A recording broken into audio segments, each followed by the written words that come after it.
Topic 4b, open methods for root finding. Open methods are, of course, where we no longer have an upper and lower bound, but we'll give it a single guess and refine that solution iteratively. The two methods we'll talk about are Newton-Raphson method and the secant method. And what we'll see is these are essentially the same method, except in the Newton-Raphson method, we need analytical expressions for our function and its derivative, whereas the secant method is fully numerical. We don't need analytical expressions for any of those. And like in the previous lecture for the bracketing methods, we'll discuss how multiple roots can be handled with open methods. Newton-Raphson method. So let's start off with something that's familiar, except we no longer have bounds. We have a function f of x that passes through 0 at some point, and we want to figure out where that point is. What we'll do is make an initial guess as to where that root is. This is similar in the bracketing methods when we chose our bounds, and we needed those bounds to span where the root was. Here, our guess just needs to be near where we think the root might be. So let's call that guess x1. The reason we're using a subscript 1 is that we'll successively refine that, and every iteration will then have an x2, an x3, an x4, and so on. So we have our guess x1, and what we'll do is evaluate the function at x1. At this point, since we have an analytical expression for the function, and we know the function value at that point, we can come up with an equation for a line that passes through that point. And we'll make the slope of that line the same as the slope of the function at the point we've just evaluated. So we go to our familiar equation for a line that uses the slope and a point. In this case, our point will be x1, y1 that we just evaluated. Now, instead of y's, really what we have are our functions. Our function evaluated at x, function evaluated at x1, and in place of m, we have the derivative of f, which is slope. And then, of course, x minus x1 is still x minus x1. So we're using our f instead of our y.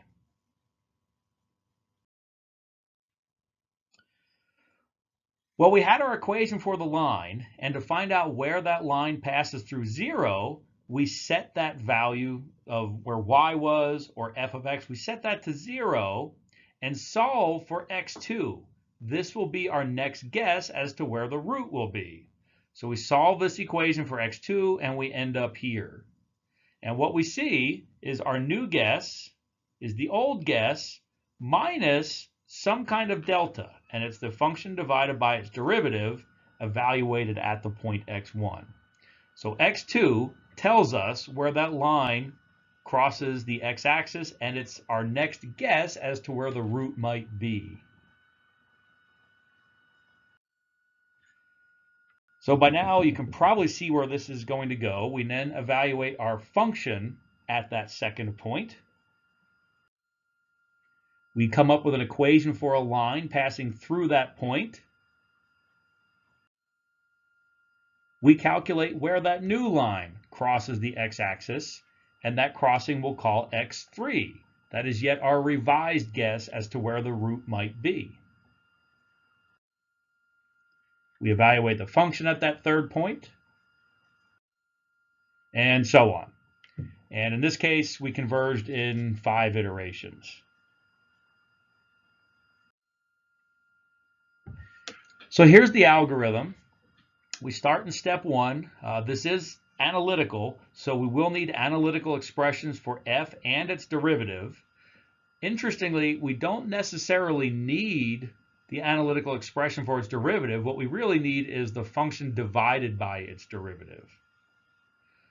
So once we have those, then we figure out a very good guess for our root. And the more intelligence we have to get closer to that root, the better. Then we enter the main algorithm. This is what iterates. And remember what our equation looked like for the update. The new guess equal to the old guess minus some change.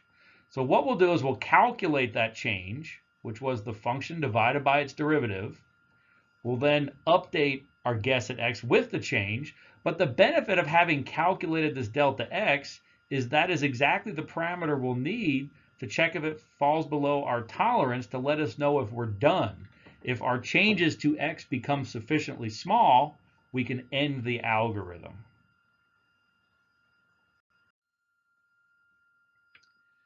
Now this method is fast, but it can fail in a variety of ways, and it fails when the function varies wildly. For example, in the upper left, if we have a function that looks something like this, if we're estimating our new root based on the slope of the surface, it can give us a root that's way over and off the screen to the left. And we can actually have situations where our guesses at the root bounces back and forth and oscillates. So there are times where this does not converge real well. And again, we need a function, or we would desire a function to be mostly linear in the vicinity of the root. And even if the function varies wildly, if we can make a better guess to get closer to that root, the function usually becomes more linear looking as you get closer in on it.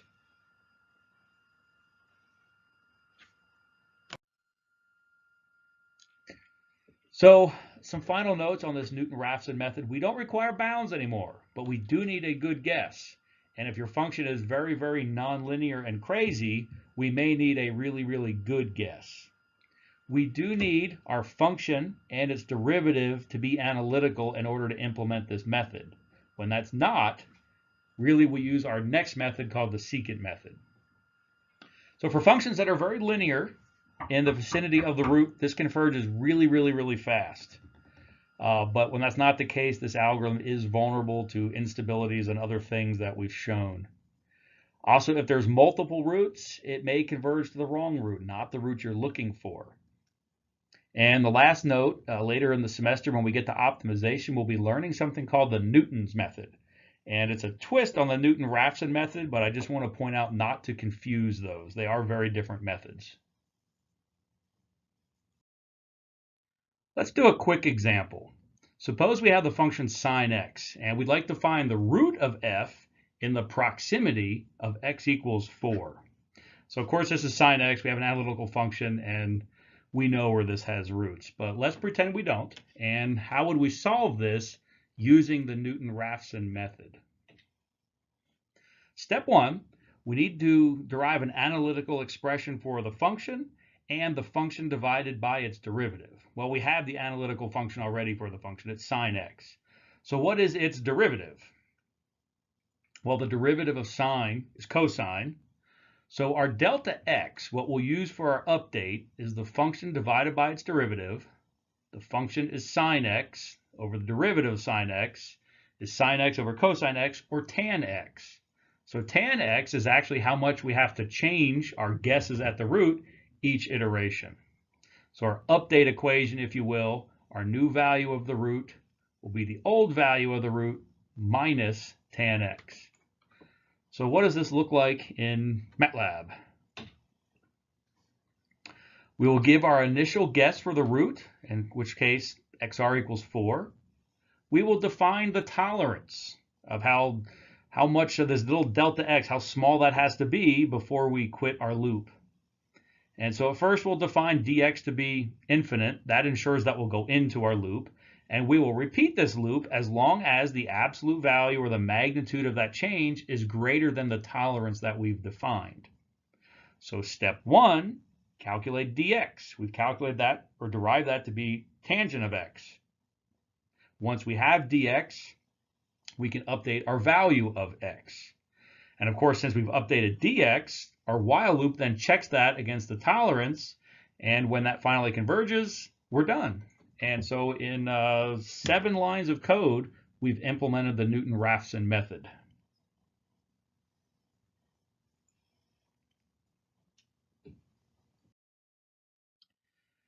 The next method we'll talk about is the secant method. And what you'll see is this really is the same as the Newton-Raphson method, except we do not need analytical expressions for the function or its derivative. So this is very useful when there is no analytical expression. Maybe our function f is a simulation or coming from something that involves many more steps and there's no real closed form equation. We have the same starting point. We have the same f of x, and we would like to find out where the root is. Now at this point, instead of just guessing with 1 point, we're going to guess with 2. And the reason we need 2 points is because we need 2 points to come up with our equation for the line, to get the slope, to project that down to the x-axis to find the root. So we need 2 points. Once we have the 2 points, we evaluate the function at those 2 points. Now that we have the function and the x values for those 2 points, we have everything we need to come up with an equation of a line. And this very bottom equation is that equation for the line. So our next step then will be figuring out from that equation of the line where that line crosses the x-axis. That will be our next guess for the root. So we start with our equation of the line. We set this f equal to 0 because we're trying to find where that equals 0. Where does it cross that axis? And we solve for xr here, and we get this equation. That is how we will calculate where this line crosses the x-axis.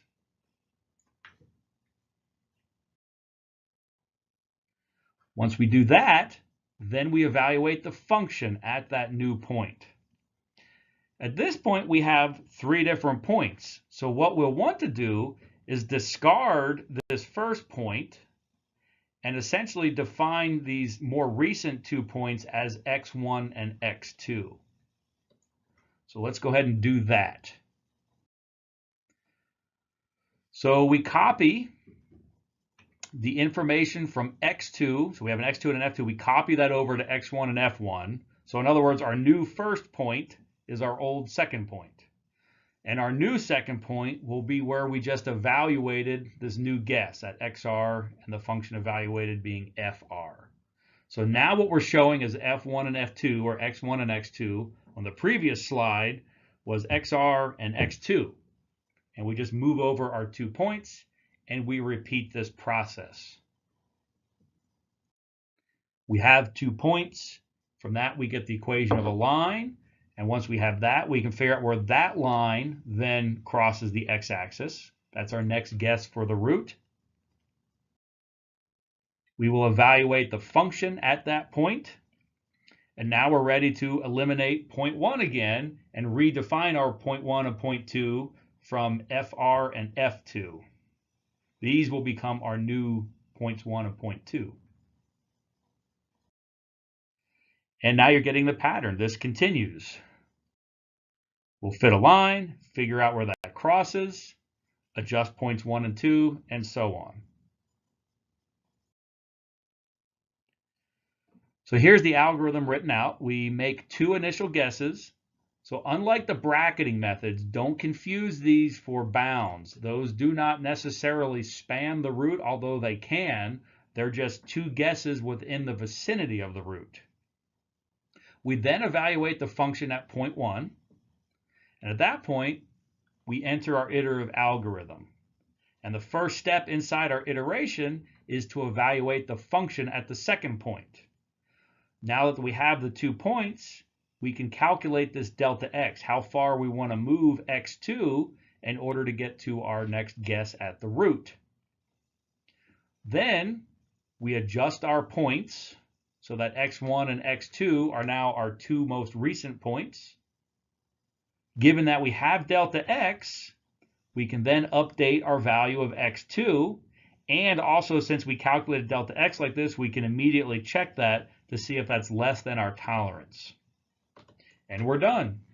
And if you look closely enough at this, you will see this is still the Newton-Raphson method. We've just modified it in a way that makes it fully numerical, so we don't need analytical expressions for the function or its derivative. So in a way, it's more powerful. Some final notes. Being an open method, again, this does not require bounds. Our guess x1 and x2 are not bounds, just 2 guesses in the vicinity of the root. We don't need analytical expressions for f. If we don't have the analytical expressions for f, the Newton-Raphson method just isn't an option for us anyway. But we do need two good initial guesses, and being essentially a fully numerical version of Newton-Raphson method, it has all the same strengths and weaknesses as the Newton-Raphson method. So it can oscillate, it can go unstable, but typically if your function is linear in the vicinity of the root, this does converge very, very fast. Let's do an example. Same example we did with the Newton-Raphson method, but now we're doing it with the secant method. So we still start off with sine x, and in the proximity of x equals 4. So we need two good initial guesses. So let's choose 4 and 3.9 as our two guesses. We will define our function as sine x. We have our two guesses, and we define our tolerance. That comprises the dashboard of our function, or our program for implementing secant method. Next thing, we need to evaluate the function at the first point. So that's happening right here. Notice we've created a handle or a pointer to the sine function that we just call func, and we can use func throughout the program, and it acts like sine x. And we do it this way so that we can change the function just on one line. We change that to tangent or cosine or anything else. We just still call func from this point down, and we don't have to change multiple lines to change our function. So now we enter the main loop, and you'll notice over in the MATLAB code, there's now a while statement. So we set up our loop. We set our initial increment to infinity. That ensures that we enter our loop. The first step in the loop is to calculate the function at point 2, and we've added the MATLAB code to do that. Then we calculate our increment. This is how much we want to change x to get to our new guess. So we calculate dx right here in the MATLAB code. Then we go ahead and we adjust our points. So we make the new first point the old second point, and that's happening right here. Then the very last thing is to calculate a new x2, if you will. So we're taking the old x2 and we are subtracting this increment from it to get the new x2. I probably should have written new x2 and old x2, but this equation will do, and it makes a little more sense when we write it in MATLAB. Now, since we've calculated this dx separately, that will feed directly into the condition statement in the while loop, and the while loop will break when that increment becomes sufficiently small.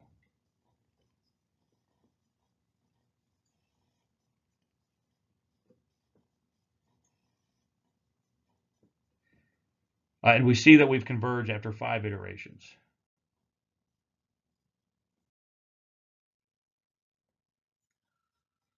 Now let's talk about multiple roots and how we handle this with the open methods. And what you'll see is this is very, very similar to what happened with the bracketing methods. So what really is the problem with multiple roots? Both the Newton-Raphson method and the secant method essentially use the function divided by its derivative. The secant method did it numerically, but it's still doing that. So the problem occurs when the function and its derivative at the same time, they're both 0. And this can happen when we have multiple roots. In the plot below here, we're showing the function in blue and its derivative in red. And what we can see when we have a double root or triple root or really any other multiple roots, both are 0 at the same time. And so unfortunately, this ratio that we need becomes undefined. And that's the origin of the problem. Interestingly, the fix is exactly the same fix we did for bracketing methods. We define an auxiliary function, which is the function divided by its derivative. Now, we've already said that this can go to 0. However, the derivative of this auxiliary function does not go to 0. And that's the property that will let us solve this with the auxiliary function. So here's how we revise our update equation using this auxiliary function. Our original update equation, when we just were considering a single root, was our new value of x is the old value of x minus some increment. Well, of course, this became undefined. We then built this auxiliary function, and we replace this refinement with our auxiliary function divided by its derivative. So it looks very similar, and our auxiliary function has the same root, so it makes sense that we can use it like that. Now, if we don't want to have an expression for u, we can put this update equation in terms of f's, and we have a slightly larger update equation, but it is completely in terms of the function f and its first and second derivative.